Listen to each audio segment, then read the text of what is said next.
হ্যাঁ তুমি কি কি পিঠা বানাতে পারো? আমি ধরুন এই যে ধরুন এই যে ধরুন এই যে তোমাদের যে এই প্রজন্মটা, তোমরা কয়টা পিঠার নাম বলতে পারবে? বলো, আমি গুনবো। বলো, আমি গুনবো। এই প্রজন্ম, এর আগে কিন্তু প্রবীণরা বলে গেছেন, ওনারা বলে গেছেন যে আসলে আধুনিক যে প্রজন্মটা পিঠা উৎসব যায় না, যার ফলে পিঠা উৎসবটা করা হয়েছে। তার প্রমাণ, তুমি কয়টা পিঠার নাম বলতে পারবে? আমি তো ছোট এখনো, আমি একটু শিখছি আর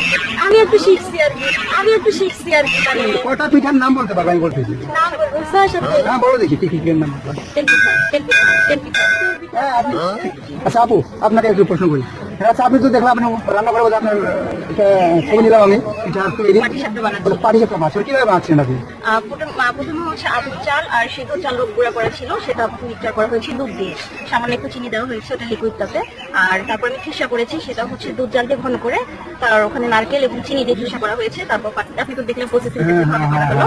প্রথমে আটাটা দিয়ে ওটা একটু ছড়িয়ে দিয়ে মাঝখানে খিসাগুলো দিয়ে ডিমের মতো করে পোচ করে এটা করা হয়। হ্যাঁ, টেস্টি, অনেক টেস্টি। অনেক টেস্টি। এটা অবশ্য খেলে বুঝতে পারবেন, আপনি খেলে আমি খাইনি এখন। অবশ্যই কিছুক্ষণ পর পরিবেশন হবে, আচ্ছা, খেলে বুঝতে পারবেন। আপনি আর কি কি পিঠা তৈরি করতে পারেন?